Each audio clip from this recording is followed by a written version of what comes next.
think God is real? It's funny, this section does. All the Christians are over here. Do you think most Americans, I'm only going to talk to this section now, by the way, no, I'm kidding. Do you think most Americans think God is real? How many of you think most people living in the United States believe that there's a God or some higher power? Let me see your hands. How many of you think most people believe that?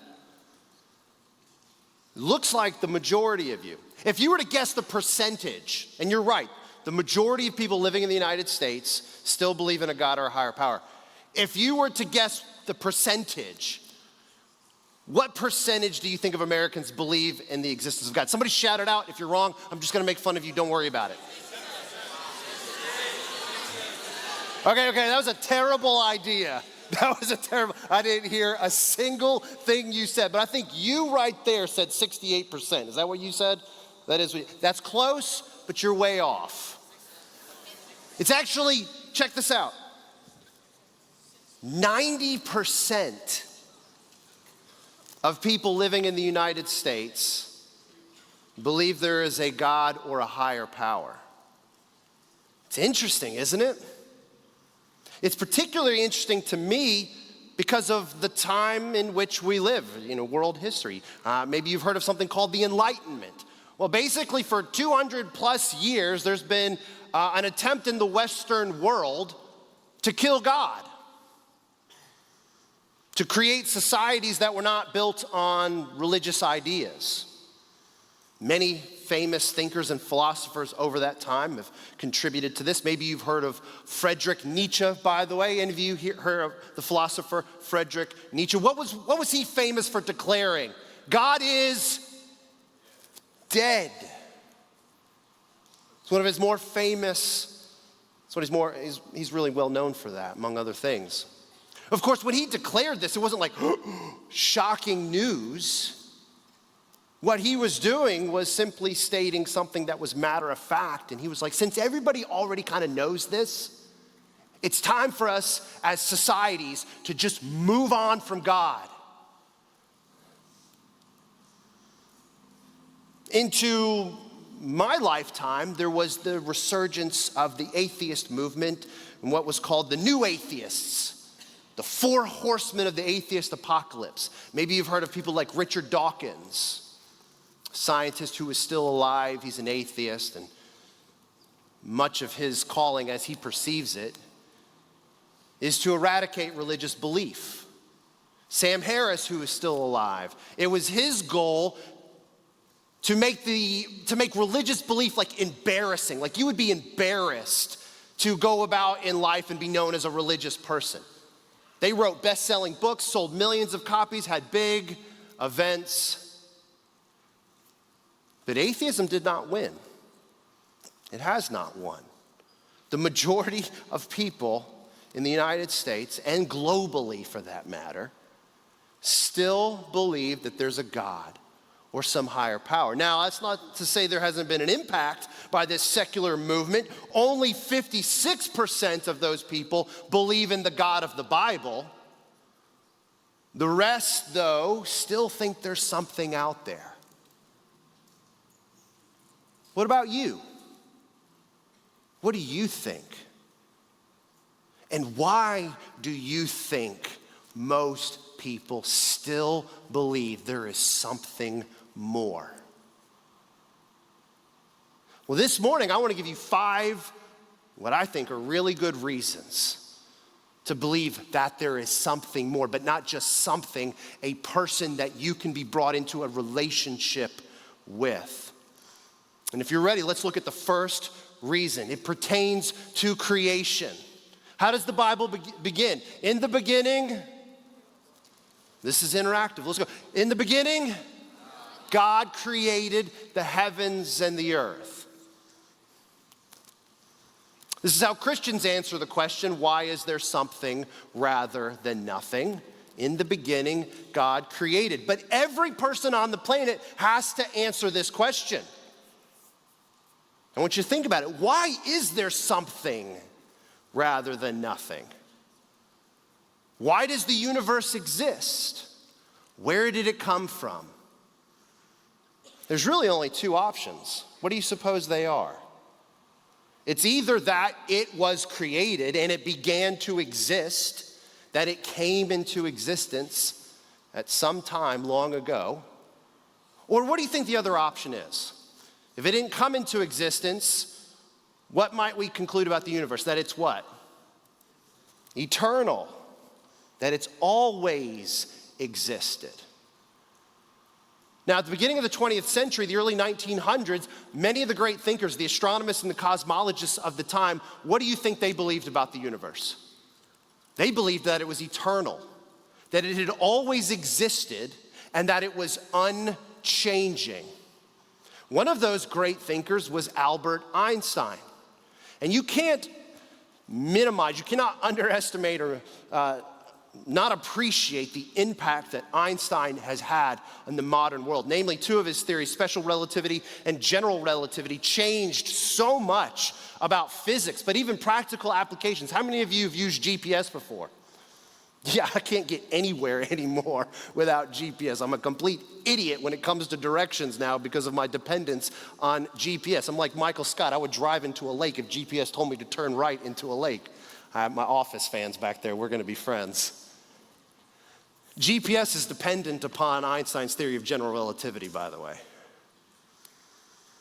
But what was happening in the beginning of the 20th century is these astrophysicists and cosmologists, they were beginning to discover things about the universe that was really changing their belief that the universe was static and unchanging. For example, Einstein's theory of general relativity, which seeks to explain how gravity acts in the universe. It was a break from Newtonian physics and the Newtonian view of gravity. And there's a lot of science here that I'm not going to cover. I'm just going to tell you to go ask your science teachers about this. But the long and the short of this is Einstein's theory depicted gravity as a force in nature that warps space-time. And I'm not just talking about Back to the Future now. But imagine this. Here's an illustration to help you conceive of this. Imagine a giant trampoline. And all around the edge are like tennis balls, ping pong balls, baseballs, just an assortment of objects around the outside of the trampoline. If you took a bowling ball and put it in the middle, what's going to happen to the trampoline? It's going to go down, right? In the middle. What's going to happen to all the objects on the outside?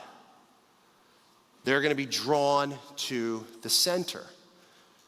And Einstein's theory proposed this is how gravity works in the universe. That objects of mass, they warp space-time, and other objects are drawn toward it.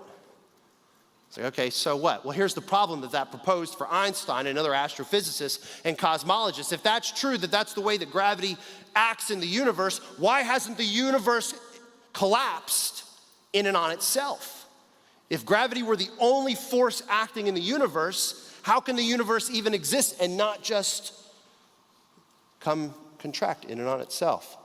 So Einstein proposed, well, there must be some other force pushing back against it to keep everything in place. He proposed something called the cosmological constant, and he arbitrarily, and it's really interesting, we'll come back to what Einstein later thought about his proposal of the cosmological constant. But he proposed this idea of the cosmological constant, some other force counteracting the force of gravity such that the universe can remain stable and unchanging. Well, it's not like the other physicists around the globe were like, okay, cool, let's move on. No, they're like, what? And so a lot of people sought out to solve these field equations. One of them was a Russian physicist, Alexander Friedman, and he solved the field equations related to the cosmological constant and gravity in the universe. But his findings started to make people go, I don't know. This seems to really suggest that the universe hasn't always been the same. Another physicist, who's actually a Belgian priest, Georges Lemaitre, totally independent of Friedman's work, solved the field equations also, coming to the same conclusion. This doesn't look right. He also used other observational evidence, something called the red shift, which we'll get to in a minute. And based on this data, Lemaitre proposed a new cosmological model. a model of the universe explaining it. You've probably heard the name given to this model. You want to take a guess of what it was called? The Big Bang. Man, who said that? You're the hero. You're the all-star. Oh, my man. Oh, you're a teacher. That doesn't count. Yeah, the Big Bang. I'm sure everybody's heard that. A lot of times in Christian circles, it's like, the Big Bang, science, evolution. You know who gave this cosmological model the name the Big Bang? It was a guy named Fred Hoyle, who was an atheist. He was making fun of it. He called it your Big Bang theory. He used it as a pejorative because he said, this is just Christianity masquerading as science. Because what does the Big Bang model imply? It implies that the universe began to exist. And if there's a Big Bang, as my friend Frank Turek says, there must be a what? A Big Banger. You can laugh, it's okay. That's just an okay joke, right? But you're at school, it's okay to laugh at some things. And so there was this tension where the physicists and the cosmologists of the time were recognizing what the science and what the evidence was pointing to. And it was pointing to a universe that came into existence, not one that had always been there. But there was hesitation, there was resistance. Einstein fought back. But then the heavens spoke, kind of quite literally declaring the glory of God. This is a very famous photo. That's Albert Einstein, and in the back, smoking his pipe, is Edwin Hubble. Have you heard of the Hubble telescope? It's a telescope in outer space that brings forth amazing images of the universe. Well, this isn't the Hubble telescope, but it's another, at the time, one of the most powerful telescopes in the world, and he invited Einstein to see this red shift. And what the red shift is when objects in space move away from you, there's a remnant light, and it's like actually the light is being stretched out, and it looks red. But what it's evidence of is an expanding universe and galaxies and stars and planets moving further away. And it was kind of like the definitive observational proof combined with the theoretical physics and theories of general relativity, such that the scientific community at the turn of the early 1900s were like, okay, we got to give up. You're right, the universe began to exist. It hasn't always been here. It came into existence. And this can be put together, by the way, if you're into logic and philosophy, you can create a deductive argument based on this. A syllogism. Premise one, whatever begins to exist must have a cause. Kind of undeniable, right? Whatever begins to exist must have a cause. The universe began to exist. That's premise two. It's what the evidence points to. So what's the conclusion? The universe must have a cause. Now, what could we know about this cause? Well, we know it can't be material because the material universe came into existence, so it would have to be immaterial. It would have to be something that's not bound by space or time. It would have to be personal because a choice was involved in bringing it or causing it to come into existence. It would have to be unimaginably intelligent and creative and powerful. Starts sounding a heck of a lot like God, doesn't it?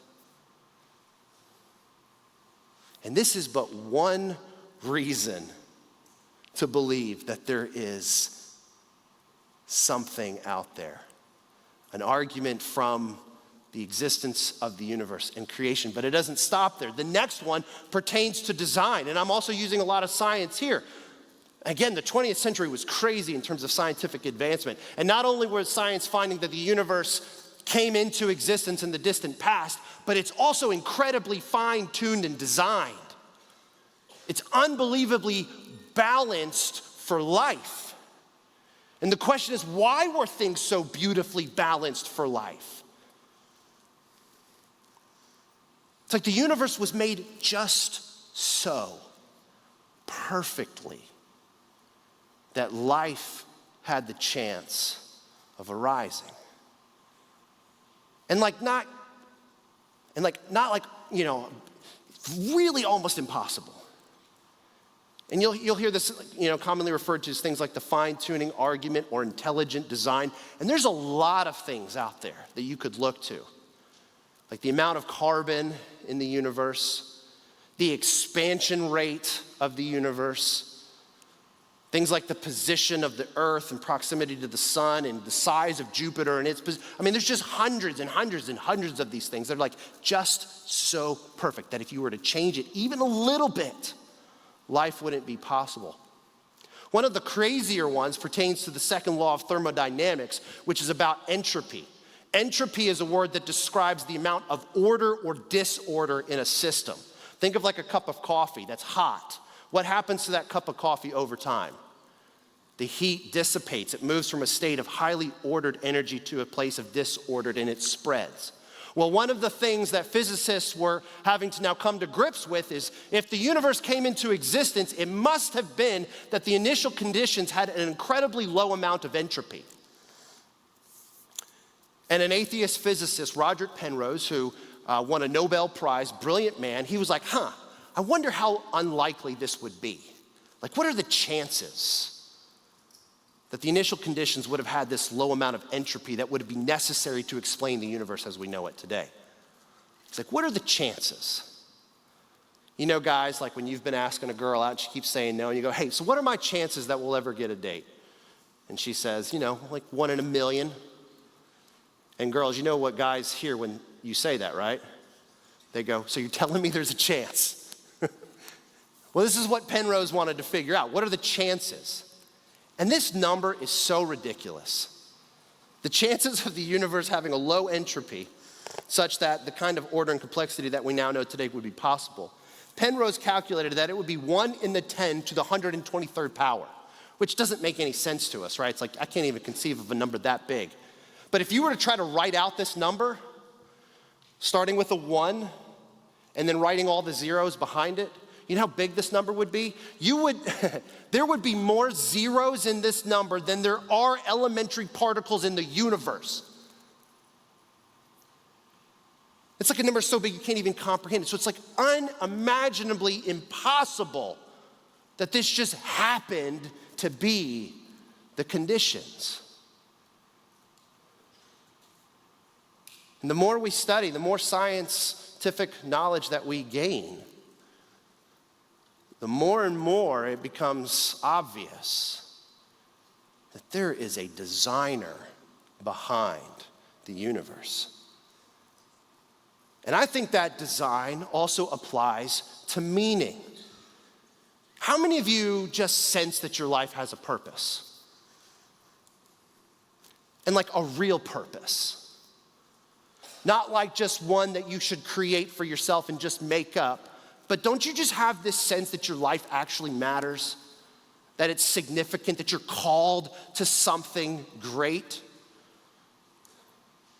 This search for meaning, as Viktor Frankl wrote about in his great book, Man's Search for Meaning. Viktor Frankl was a Holocaust survivor. He said, this search for meaning is universal. All people know what this is like. If God doesn't exist, life got here by a random, arbitrary process. And life would not have any inherent meaning. Your life would have no true purpose beyond that which you would create for yourself. But is that the world we really live in? Or take this idea of meaning and apply it to just morality. Do you think we live in a world where there really aren't any real rights or any real wrongs? Take something like racism. Do we think racism is wrong just because we're I just don't like it? Kind of I just don't like vanilla. I like chocolate better. Do we think racism is just subjective? It's preferential based?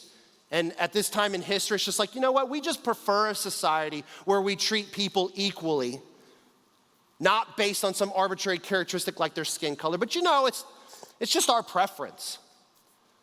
Or do we really think that no, it doesn't matter what we think, what we feel, or what we want. It's objectively true that you should not treat another person as an inferior simply because they look different than you. Like, isn't that a fundamental fact of the universe? I think we think so. But how could that be if there is not some standard that goes beyond us, is above us, does not come from us?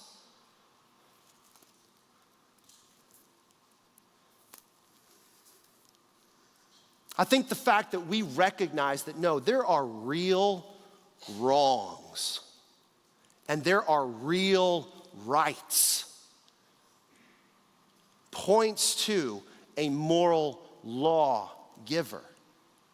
C.S. Lewis pointed this out a long time ago when he said, a man does not call a line crooked unless he has some idea of a straight line.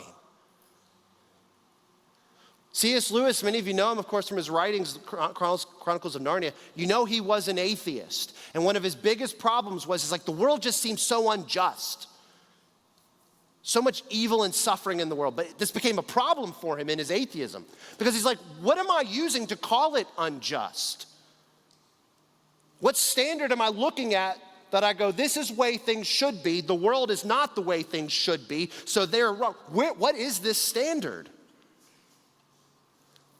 He said, I could have just given up on my notion of justice. But then my very argument for why God couldn't exist would go away. And so the existence of real evil was a reason for Lewis to think there must be a God. If I think there's a moral order to the universe, if I think there's a way things should be, if I think there's a way humans should be treated, it implies that there is a moral lawgiver. And so I think the fact that we live in a universe where we think there is meaning and purpose and a moral order, it's a really good reason to think that there is a God. Now, those three things are just reasons to think that there's something more out there. It doesn't tell you a lot about who or what this thing is. And this is where I want to look now at history. Because I think just like all people today have to answer the question, why is there something rather than nothing? Why does the universe seem so designed for life? Why do we all have a sense that life has a purpose and inherent meaning? I think all people have to answer the question of what they should do with Jesus and the movement that he started. If you analyze religions and compare them, I think it makes sense why they started to exist.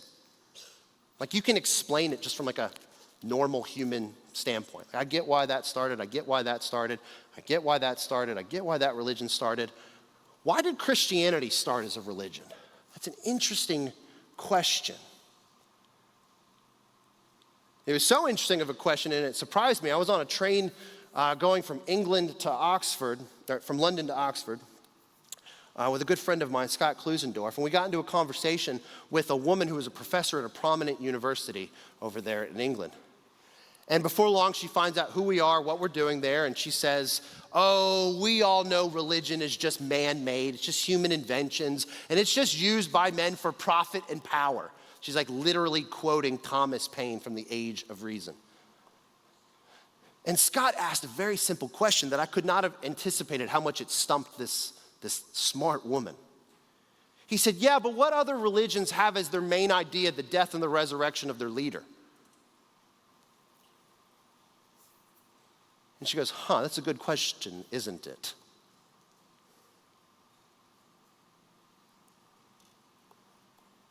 How many other religions have that about them?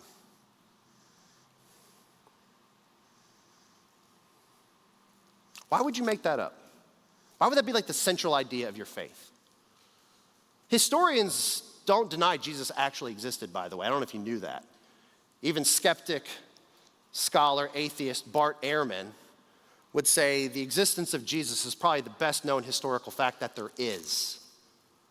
So historians are like, yeah, Jesus existed. Historians generally accept also that he died by crucifixion. Historians also generally accept that his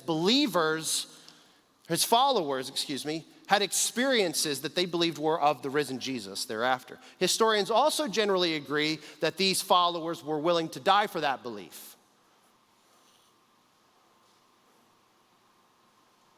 And it's like, from a historical standpoint, why did Christianity start? What did these people have to gain from this?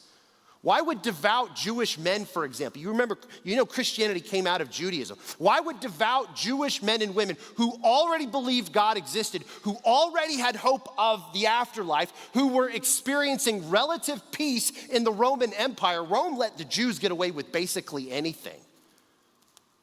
Why would these men be like, forget that, I got an idea for you. Let's say Jesus came back to life and let's all be killed for that idea. And other people are like, hey, that's a great idea. Let's do that. And you know what? Let's also make a central idea. Let's love our enemies. Great idea. It's like, what? No. So you're telling me, let's start a new religion, and at its center, we're going to make up that our leader came back from the grave. People are going to hate us for this. We're going to love those who are then going to persecute us. Why is this a good idea?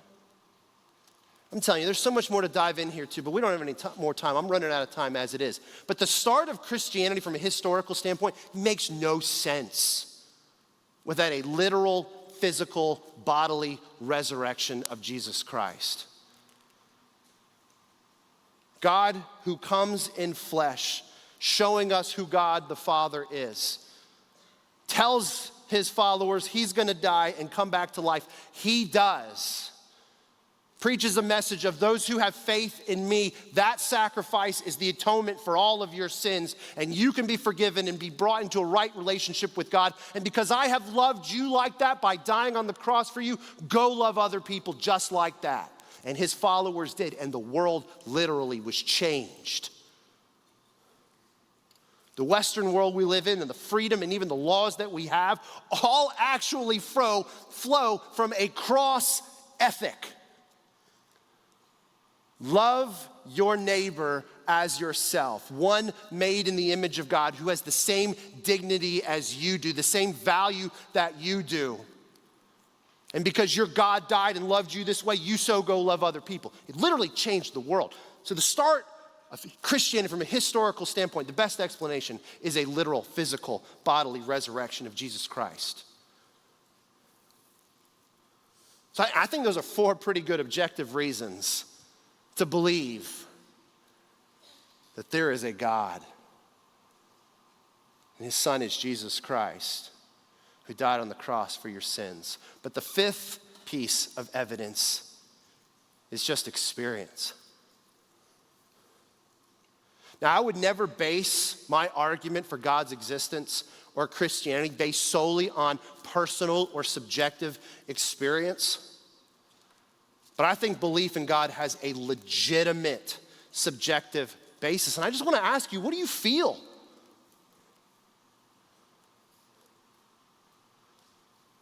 If God exists and he made you in his image, and he has a plan for you that involves knowing him, wouldn't it make sense that part of that plan is that he's going to draw you to him? The Bible speaks to this in many places. Just one of them is in Acts chapter 17, where Luke tells us, recording a sermon that was given actually, that the Lord has appointed the time and the place where each person should live so that they should seek God and perhaps feel their way toward him, though he's actually not far from any one of us. And here's what I bet. I bet the God of the universe has been drawing you to him. You've had experiences that you don't quite know what to do with. You've had feelings that you're like, am I going crazy here? And no, you're not going crazy. We just talked about a whole lot of objective evidence that gives you good reason to think, no, there is this God out there. And what I want you to do, what I'm going to invite you to do as we close here before a time of Q&A,